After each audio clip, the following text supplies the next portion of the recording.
ให้เรากระตือรือร้นนะคะในการที่จะฟังพระวจนะคำของพระเจ้าด้วยกันนะคะให้เราปรบมือ3 รอบถวายเกียรติให้กับพระเจ้าค่ะเอเมนแต่ปัจจุบันนี้มันมีมาว่าเกี่ยวกับเรากลับสู่พระวจนะคำของพระเจ้ากันนะคะลาจูเดวาเลคุกุสุจุลาเจที่ยุติเนี่ยได้หรือเปล่าถ้าเราอยู่คนเดียวรู้สึกยังไงคะที่ยุติอามือเนี่ยก็เนี่ยโน่นเนี่ยโชว์ผิวหลังถ้าเราอยู่คนเดียวนานๆเราจะกลายเป็นคนบ้าที่มาทำมีดิจึงอ่ะห้ามลืมนะคะสิ่งนี้จะมีที่มากันเนี่ยก็จะมีเรื่องเล่าแล้วจะเล่าให้ฟังมันจะคำว่าที่ยุติดิฉันว่าอัตเทมเทอีที่ว่าเนี่ยมีอยู่คนหนึ่งค่ะที่เขาชอบเข้าไปอยู่ในป่าคนเดียวฮับที่หาชื่อว่าเด็แล้วก็เขาเข้าไปอยู่ได้1 เดือนปุ๊บยินดีทูฟูผิวโยเขาก็กลายเป็นคนบ้าเลยอะไรก็จะทูฟูผิวยาแล้วทำไมเขาถึงกลายเป็นคนบ้าคะที่ยุติเดี๋ยวมาพูดดูต้องเพราะว่าเขาอยู่คนเดียวเองกูเลยเนี่ยลาจูเดอักขวาเลยกูกูสุดอยู่ลาจูง่ะเพราะฉะนั้นให้เราเป็นคนที่สามารถที่จะเข้าสังคมเป็นยูทูบเพจวาเลยกูด่าจากคนนี้สนิทมาสุยวาลังอ่ะถ้าเราเข้าสังคมเนี่ยเราจะได้เรียนรู้บางสิ่งบางอย่างจากเพื่อนของเราด้วยยูทูบเพจวาเลยกูด่ายูทูบเพจนี่ที่ชิมามากเลยบางครั้งถ้าเราเข้าหาเพื่อนใช่ไหมเราอยู่กับเพื่อนสอนอะไรบางอย่าง2 สิ่งใหม่ๆกับเราไหมคะสอนวุ้นสันนี่ทุกอย่างเดียวกันพระพุทธเจ้ามาเดียวพระเจ้าสร้างใครก่อนคะอาดัมหรือวาอาดัมเรื่องอะไรเลยที่มาสิถูกกว่าจ้ะอยู่ในหนังสือเขาทำอะไรคะยี่จีอยู่เจนนิสกว่าจ้ะฮะอยู่ในปฐมกาลนะคะกูเจออัดเด็ดจุดาที่ยุ่งด้วยเนี่ยนัวเดวุสันนิฟ้าตอนที่อาดัมอยู่ในสวนคนเนี่ยพระเจ้ารู้สึกพอพระทัยไหมคะไม่นะคะกูเจออัลมาเดวุสันนิที่ยุ่งจิตตังกะแล้วพระเจ้าสร้างใครให้กับอาดัมที่อยู่อาจจะสิ่งนี้อยู่มาอัลมาบียา1 คนหรือ 2 คนอันไหนสมบูรณ์แบบกว่านี่อยู่มาไอ้บูบีโอ2 คนนะคะถึงจะเป็นอะไรที่สมบูรณ์แบบกูเลยเนี่ยที่อยู่ที่อัฐิทัดเองอ่ะดีกันเดี๋ยวว่าเพราะฉะนั้นบางครั้งนะคะอย่าอยู่คนเดียวจูเพดวอลเลยกูมากูสุดท้ายอ่ะอย่าเป็นคนที่แบบไม่ยอมเข้าหาพวกไม่เข้าหาเพื่อนเลยจูเพดอักขวาเลยกูเลยอ่ะให้เราหาเพื่อนนะคะเข้าหากับสังคมไว้สุดท้ายจูเพดวอลเลยความมาเดวุสันนิฟ้ามันนิฟ้าพระเจ้าเขาแทนไหมคะเวลาเรามีเพื่อนเยอะๆเวลาเรามีสังคมชอบใช่ไหมเอเมนเอเมนในakuอยู่หาได้จริงไหมกูมาอาชีอาลิเบต้าอ่านว่ายังไงคะมองกันในซาเบลิงอ่ะให้พูดตามอาจารย์นะคะชูเพเตกืนากาโลวุสันนินุเตนินวามันนินวาพระเจ้ารักเราไหมคะนุเตนินวาท่าช่างว่าปวดดินุเตว่าอักนินวาเบ้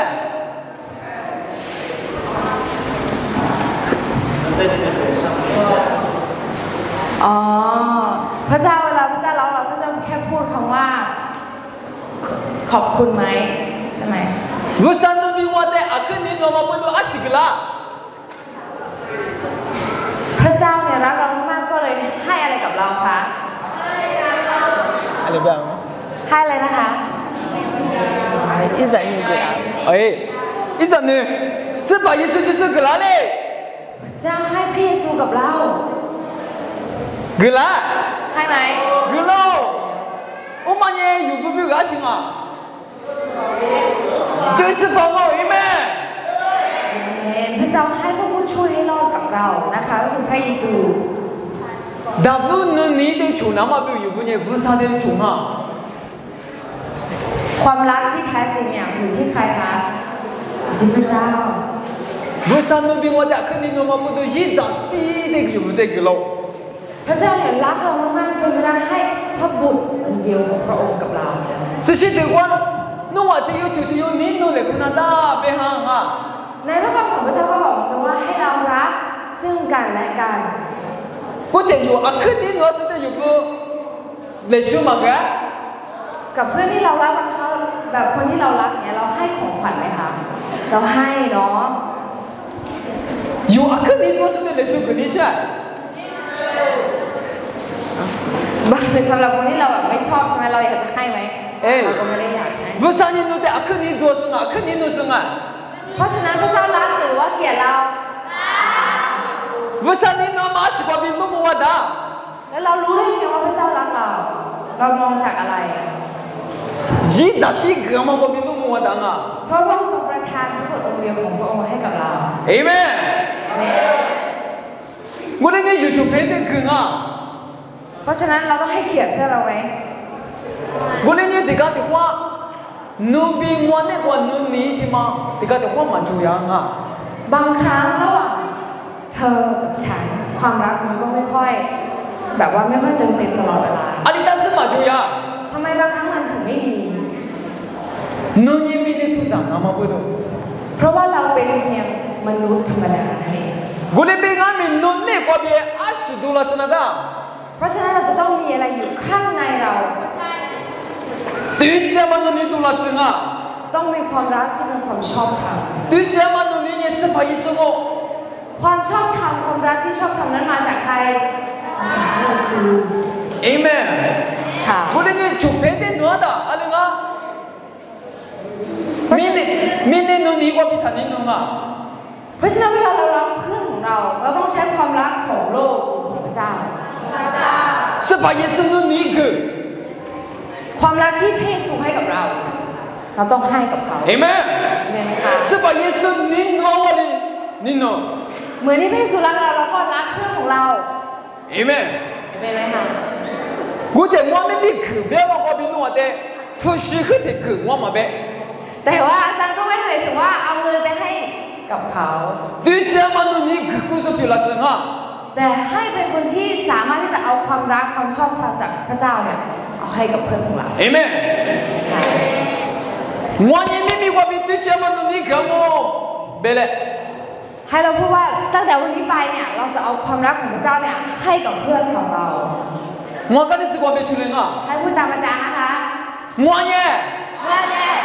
Ni ni kwa bi. นี่นี่ก็มี Tu cha ma. ตื้อเชื่อมา No ni นู่นนี่ ge mo. เรือโม Yesu de mo ge nga. No ni be la nga. เวลาเราพูดคำว่าความรักให้เราชี้ไปที่ใครมองไปที่ใครให้เยซู Na ba ni ni no amma de ge na ta be ni no pa no ma de ge nga. อย่างที่สองคือมอบความรักของเราให้กับพ่อกับแม่ของเรานะคะ 有一家的很的他讲啊， อย่าไปให้แฟนของเราก่อน 这边呢阿爸阿妈的嘛，可是一家的有人都是的，可你是做嘛做？ บางครั้งเราแบบอุ้ยมีแฟนแล้วไม่สนใจพ่อแม่เลย เราให้ความรักของเราแต่กับแฟนใช่ไหมเราก็ไม่ได้ให้กับพ่อแม่ของเรา 哎咩？ เห็นไหมคะ 不然呢阿爸阿妈的，可是给了子。 เพราะฉะนั้นให้เราจะเป็นลูกที่สามารถมอบความรักของเราให้กับพ่อแม่ของเราด้วยเหมือนกัน 侬话的阿爸阿妈的也是个啦。 พ่อแม่ของเราให้อะไรกับเราบ้าง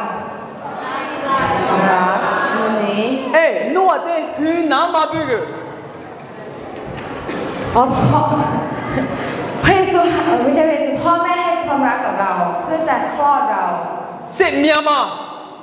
เป็นชีวิตของเขาเลย 你如果提拔， ครึ่งนึงเนี่ยก้าวไปสู่ความตาย 土到是你， เขาเหยียบความตายไว้ครึ่ง 侬话的很个都是我。 แล้วจากนั้นแม่ถึงคลอดเราออกมา 是去我80年侬话的很个都是我。 เหมือนกับว่า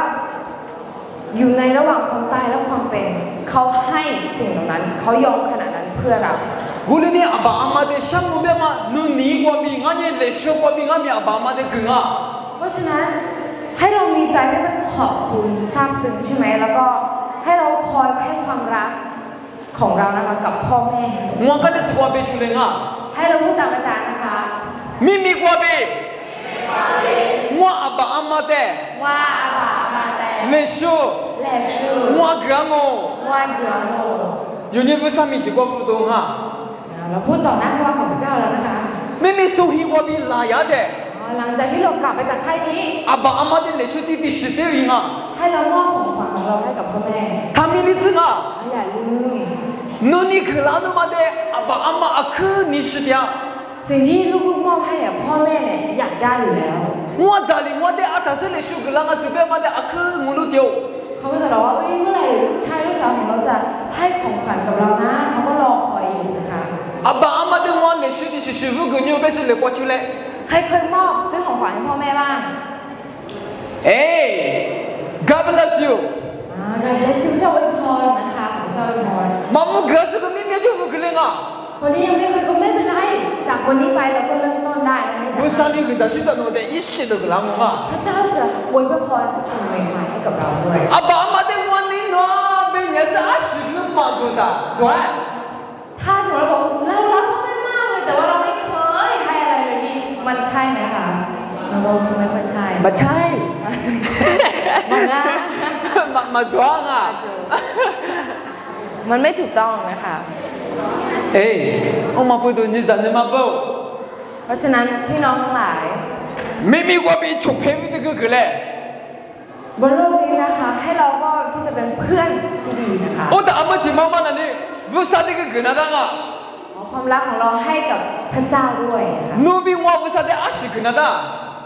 อะไรที่เราจะสามารถถวายหรือให้กับพระเจ้าได้ อีจีดีมาคือนั่นอ่ะตัว ก็คือเวลานี่ ผู้สามีว่าอีจีกันมั้ง เราจะให้เวลาของเรากับพระเจ้า เบตุเลย ให้เราพูดออกมานะคะ มัวกันที่สักชุดเลยอ่ะ ให้พูดตามอาจารย์เหมือนกัน นี่นี่กว่าบี นี่ดีกว่าไป ผู้สามี ซาแพ มัว ว่า อีจี ยี่จือ ตีกันมั้ง ตีเหลือง เอเมนผู้สามีเด็กว่าสาธุดึกเลยอ่ะเอเมนอามาที่มา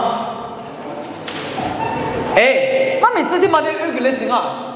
ให้เราอ่านพระธรรม มาที่ที่ว่าที่นี่是女子 ที่เธอว่าเธอลิซึนจือนูเตลิซึนเตลูนูเตว่านี่คือสุดเตมาว่ากูทาย เอ๊ะอาศัยบุษยูก็มาที่มังงะนึกถึงแล้วสุดท้ายอะไรแบบ นั่นคือสิ่งที่เราเพิ่งเรียนรู้ไปเลยนะคะให้เราทำไมกับคนที่ขอกับเราให้ กือโจ บอกให้นะคะ กือเลยงะไม่มีโจ เพราะฉะนั้นให้เราให้ บุษนี่งะมียี่เตกือเลยโจ พระเจ้าก็บอกให้เราให้กับเขา อาชิมากือเลยแบบ ให้อะไรคะ นี่มาที่มากือเลยโจบุษ ก็ นี่ คือหัวใจของเราความรัก บุษนี่ยี่จีเด็กอาคณิชา สำหรับพระเจ้าเราต้องให้เวลานะคะ ยี่จีที่มาที่ตีบุษนี่ตีกลาตัวมาที่อาคงลูดา พระเจ้าก็รอคอยเหมือนกันที่พวกเราทุกคนเนี่ยจะมอบเวลาของเราเนี่ยให้กับพระเจ้าด้วย อยู่บนยี่จีมาโทรศัพท์เด็กกูยังอ่ะ ส่วนมากนะคะเราใช้เวลาไปกับอะไรคะโทรศัพท์ เอ๊ะอุมาทักกูจังอ่ะ อย่าให้มันมากเกินไปนะคะ เอเมน เห็นไหมคะ This นับว่ามาเด็กอื่นเลย อ่านพร้อมกันค่ะ1 2 3หลีกต้องหลีกเมื่อแทนอุซาบีถือว่าตา นูบิว่าไม่มียีตาแต่อาชีพที่ช่วยตาตา ทุกวันนี้เวลาเรานอนไปกับอะไรนอนกับอะไรชุดแพ ชุบเพกูมาอัดติเกลือมั้งอ่ะนวลยังฟงเด่นนกวัวสนิทมาอีกแต่ ก่อนนอนเราทำอะไรก่อนเล่นโทรศัพท์ก่อน ฟงมาเด่นมันคือเนี่ยที่จืดจืดจืดอะไรตัว โอ้เล่นแบบตั้งแต่แบบค่ำๆจนถึงเที่ยงจนถึงตี 1เลย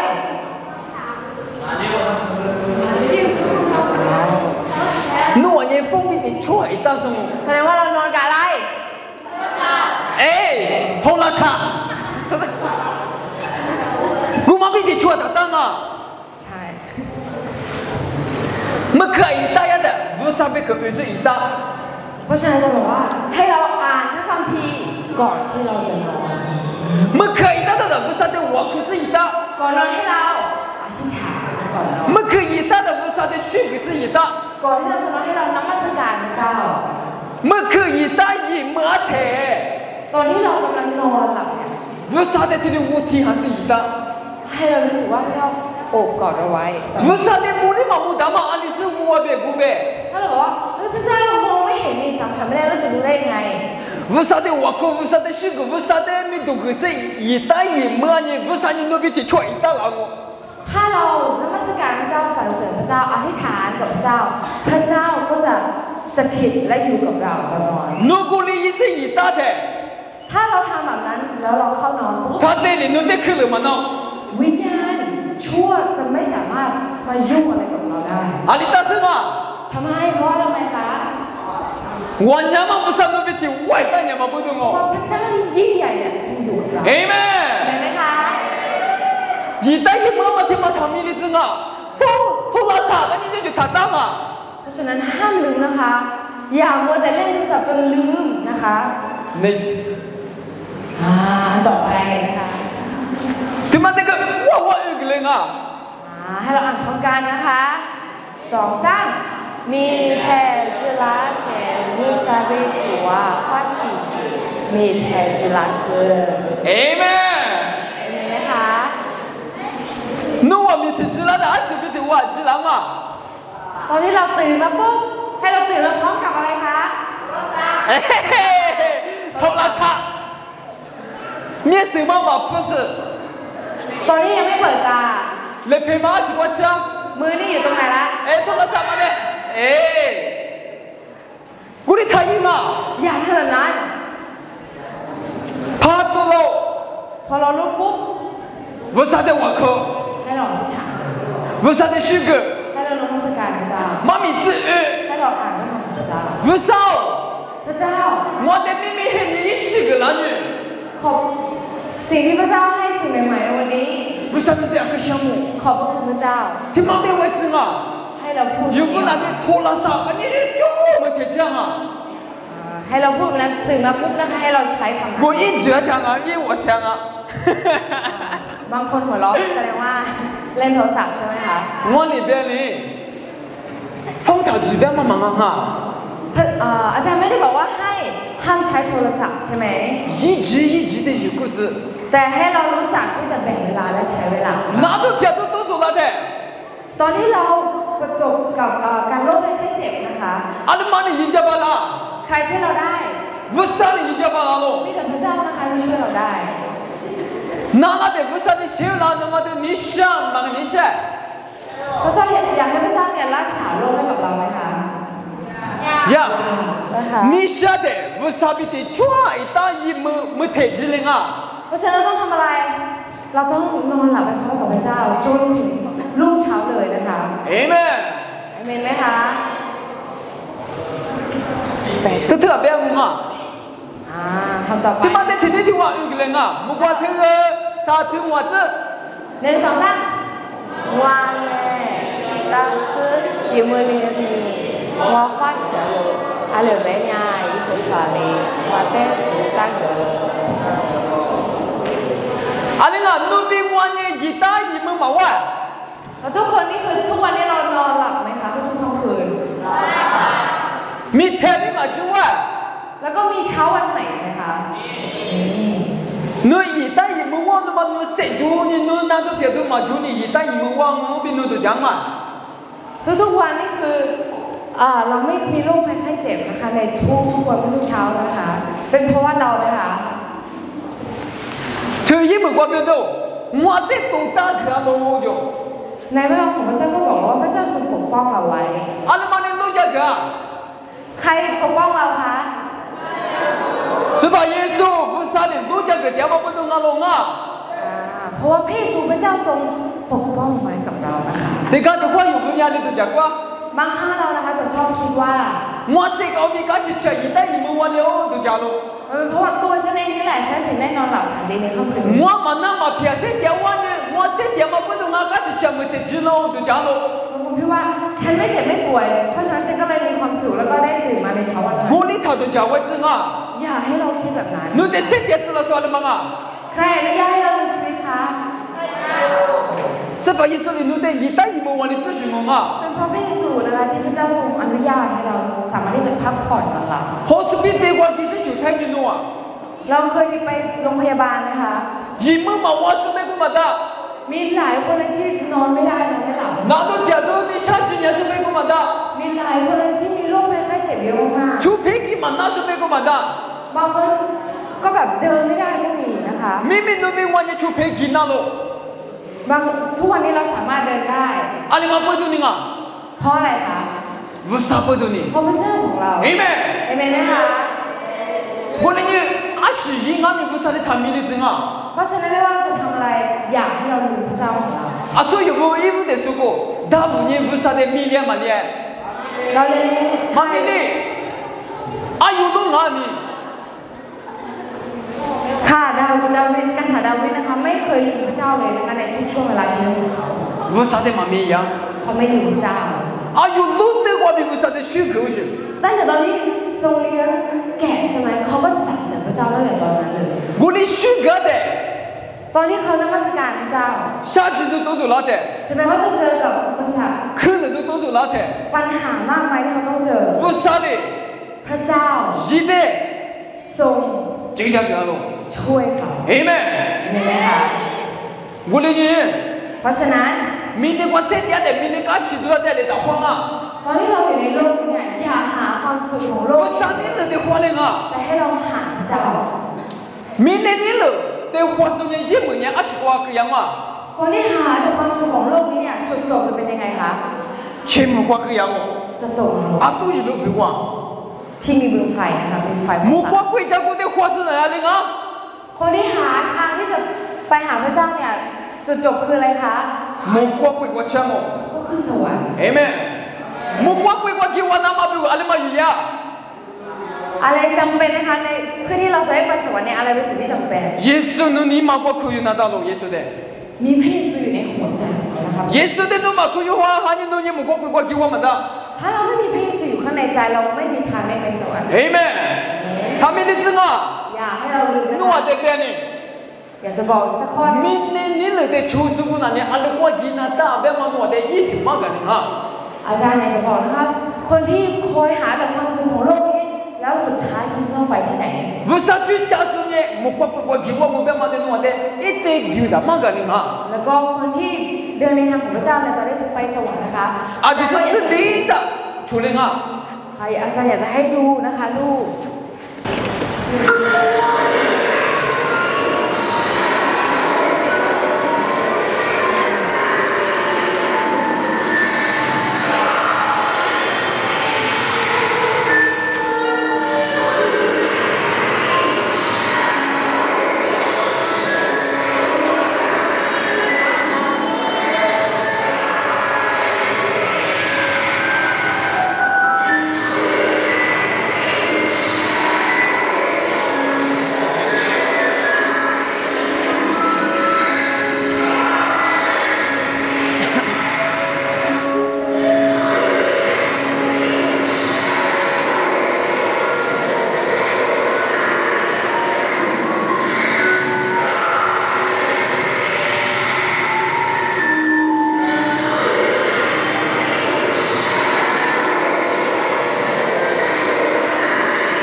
น้ำมาบิวอะไรมาได้อยู่ยาสิ่งที่ถ้าเราอยากรอดจากที่นี่เราจะเป็นจะต้องมีอะไรคะพระเจ้าพระเยซู是把耶稣就一样啊พระเยซูนะคะจำเป็นมากๆสำหรับเรา是把耶稣的马库耶稣是把耶稣你的马就是行啊那样的话讲啊คนที่ไม่ได้มีพระเยซูคนที่ใช้ชีวิตแบบไม่ได้สนใจอะไรสุดท้ายบ้านปลายชีวิตเขาจะไปที่ไหนคะ都去的话讲哦จะไปนรกค่ะนัวแต่ยี่เปียวมันที่มากันนี่อ่ะก็จะมีอีกภาพนึงนะคะที่อยากจะโชว์几个人了对吗ค่ะก็ใกล้ถึงเวลาแล้วนะคะ你มาแต่ช่างอ่ะไหนละตัวอ่ะอย่าให้เราเสียใจนะคะโอเคอาจจะสนุกเลยอ่ะเราดูพร้อมกันนะคะ ที่พิมาลีถึงก็อยู่ซาเถื่อนแค่3 รอบนะคะแล้ว4 รอบเนาะทีนี้3 รอบเอาละ1 2 3เอเมนนู้ว่าพอพูดถึงรู้อีเดกูนี่มาบอกว่าอะไรมาได้ซื้ออยู่แบบถ้าหลังจากที่เราตายใช่ไหมเราอยากจะเลือกที่จะไปสถานที่ไหนคะเฮ้มึงบอกว่ากี่วันน้ำมาไม่รู้สบายซื้ออยู่ยังหรอเพราะฉะนั้นถ้าเราอยากจะไปสวรรค์เราจะต้องมีใช่มึงบอกว่ากี่วันน้ำมาไม่รู้ทุเรศอยู่แล้วนะดาโลถ้าสมมติเราไปสวรรค์เนี่ยเราจะกลายเป็นหนุ่มสาวนะคะเราจะเป็นคนใหม่เอเมนไหมคะบุญยืนนู่นว่าเต็มว่าเป็นเพราะฉะนั้นนะคะเราอยากจะบอกว่ามีนิความมากัจจุดเต็งอันนี้มีนิความมาเดี๋ยวนี้ความชื่อเสียงความเดียสุดเสียเดียสุดที่มันนั่นเองมองว่าจีวรมันทางอ่ะคนที่มัวแต่หาความสุขให้กับตัวเองนะคะสำหรับโลกนี้มัวแต่เสียเวลานะคะอยู่กับโลกใบนี้สุดท้ายแล้วเขาจะไม่ได้ไปสวรรค์นะคะ是把耶稣的Jesus扣อยู่ส่วนเนี่ยคนที่เชื่อแล้วก็เลือกพระเยซูนะคะรับพระเยซูเข้ามามุกว่าจีวรเราถึงจะได้ไปสวรรค์เอเมนไหมคะอยู่ก็มั่งมี自己不的自由人啊他那ที่อยากถือเด้มองกันในสิ่งว่าเป็นชุกเลยอ่ะพูดตามอาจารย์นะคะบุเรงอ่ะเมบุเรงอ่ะเมอามังอ่ะเมอามังอ่ะเมจิสุเนกว่าที่อันเนี่ยจิสุเนกว่าที่อันยีน่ะ拉出去票拉帮阿罗拉出去一比年不久女拿阿吉勒20票喽奴婢万年是把耶稣的就是的苦有是他的个啦ถ้าสมมติเราเชื่อเราทุกคนที่เชื่อแล้วก็รับพระเยซูแล้วเราจะกลายเป็นอะไรนะคะ20票拿喽อาเมน拉出去这就红马的อะไรนะคนที่ชอบทำเนี่ยคนที่เป็นคนชอบทำผู้เชื่อใหม่เนี่ยทำไมคะมองว่าไปว่าถึงจะว่างถึงจะได้เข้าในสวรรค์เอเมนเป็นไหมคะมามีเนี่ยตัวก็เชื่อดีกว่าเอ๊ะถึงมุมมันเนี่ยค่ะความหมายว่าอะไรนะคะคำที่เราอ่านไปเมื่อกี้ลาโก